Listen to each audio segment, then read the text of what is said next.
দর্শক, সামান্য বৃষ্টিতে নোয়াখালী পৌরসভার বিভিন্ন সড়কে জলাবদ্ধতা ও খানাখন্দ দেখা দিয়েছে। এতে বাড়ছে জনদুর্ভোগ। এ নিয়ে বিস্তারিত জানাতে নোয়াখালী থেকে যুক্ত হচ্ছেন সহকর্মী আকবর হোসেন সোহাগ। সোহাগ, দুর্ভোগ কমাতে প্রশাসনের পক্ষ থেকে কোনো পদক্ষেপ নিয়েছে কিনা, এলাকাবাসীরা কি বলছেন জানাবেন।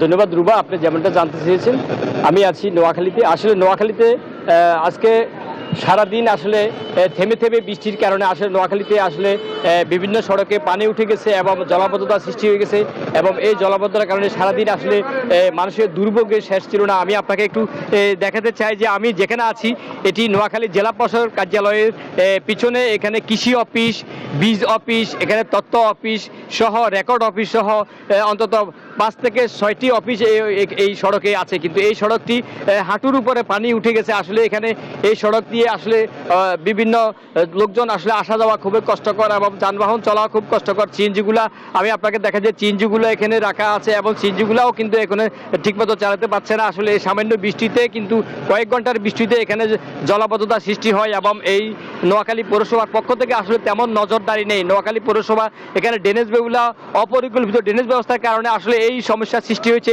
এছাড়া পাশাপাশি আমি দুর্ভোগের কথা বলি যে এখানে ময়লা আবর্জনার এত বেশি বেহাল অবস্থা, এখানে দুর্ভোগের জন্য এই সড়ক দিয়ে মানুষ চলাচল করতে পারে না। এটি নোয়াখালী সুপার মার্কেটের পিছনে কৃষি অফিসের সামনে এই সড়কটিতে প্রতিদিন হাজার হাজার মানুষ আসা যাওয়া করে, কিন্তু এই সড়কে ময়লা আবর্জনার কারণে এত বেশি দুর্গন্ধ আসলে মানুষ চলাচল করতে পারে না এবং কোনো ধরনের মানুষ জেলা প্রশাসক কার্যালয়, পুলিশ সুপার কার্যালয় পর্যন্ত তারা যেতে পারে না।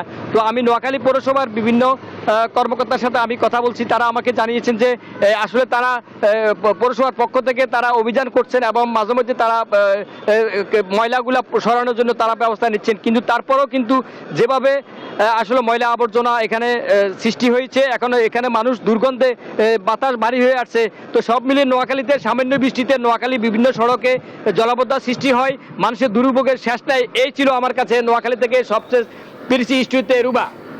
সোহাগ, আপনাকে ধন্যবাদ।